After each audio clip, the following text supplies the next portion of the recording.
have that connection, because I'm like, and by the way, and you know what's amazing is that all of this is happening at the exact right time.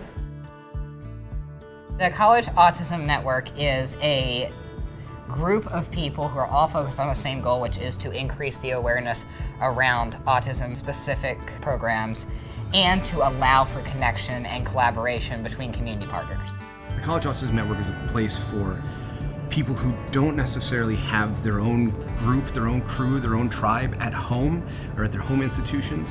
When they connect to the College Autism Network in any of the number of ways that we try to engage with all of these stakeholders, they find their tribe, they find their people. And when they come here, there's a real sense of community that I don't think they get all the time at their home institutions, or for that matter, at other conferences.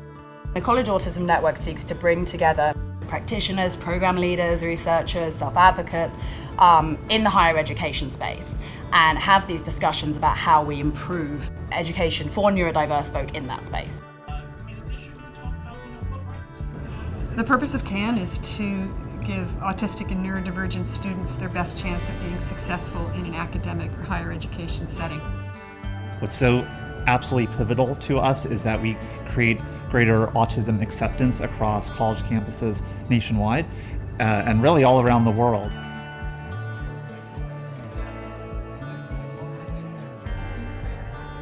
I'm Brad Cox. I'm a faculty member and associate professor at Michigan State University. I'm actually the founder of the College Autism Network, which we started as a nonprofit, I believe, formally in 2016. I was an assistant professor at Florida State University, and our son, who was then 3, got diagnosed with autism. At that point, I didn't know much. I didn't know really anything about autism, and so I did what faculty members do. I went and read everything I could about being an autistic child, what it's like to be a parent of an autistic child, and to really understand what was happening with our son and what would be happening with our family. I had long studied college student success, however that may be defined. And so I went looking and discovered that there really wasn't a whole lot of work that looked at the intersection of autism and higher education. We started doing research on the topic. And once we started doing that research, we found that more and more people were interested in the topic, and there was a need in the community. There were all these little pockets of people who were doing things, but there was never a place for all of them to get together. So one of the things that we did with the College Autism Network was to intentionally become a network, to become a hub. In 2016, we formally incorporated, and for the first couple of years, it was really grassroots. About 2 years into its founding, Lee Williams, who's our executive director, has taken it from an idea that had potential to an organization that has impact.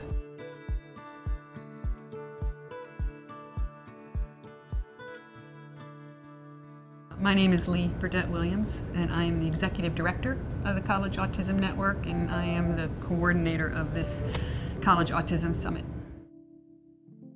Brad and I connected around common interests in autism, and he was really focused on the research, and I was really interested in helping support professionals, and so had this idea to bring together some of those professionals to learn from each other, and so we invited them to the first summit in 2017. About 70 people showed up and really enjoyed learning from each other and getting to know each other, and so they asked us to do it again, and so we've done it every year since. And have grown from about 70 people in that first year to about 300 this year.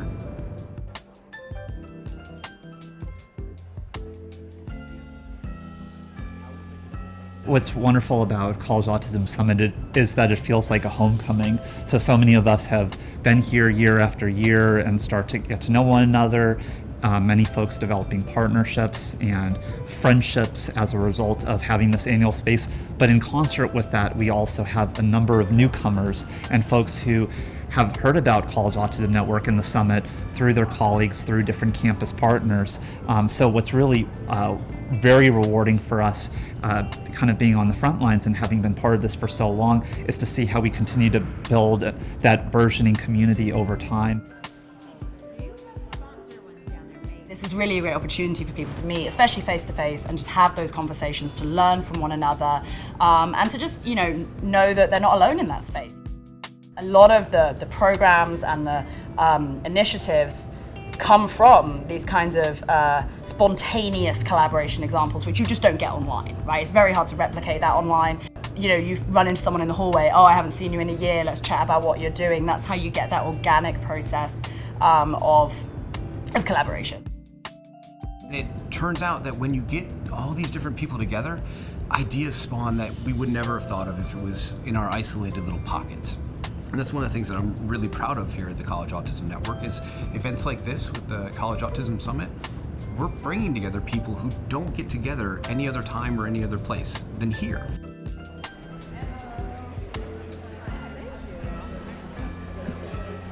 I grew up with an acceptance of what autism was to me. I grew up knowing that this was who I am.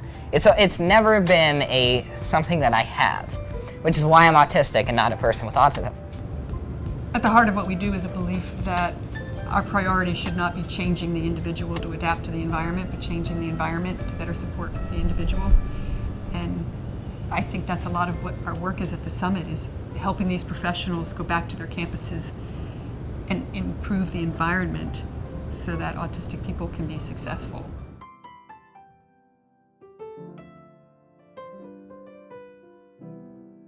There's so much community here, and that's what we need in order to build these strategic programs to expand the opportunities for people who are neurodiverse.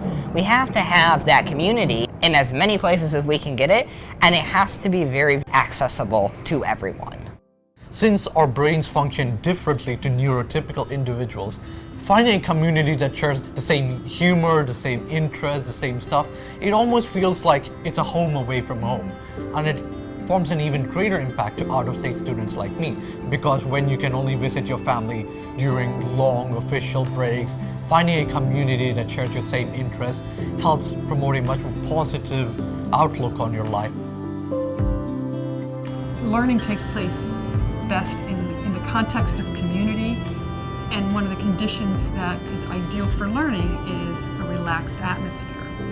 And so the more we can create an atmosphere that's relaxed and comfortable for people, the more their brains open up to what they're being taught. And so I feel like the learning that takes place in the context of this sort of warm and embracing community is 50% higher than it would be if we were at this sort of stuffy academic conference.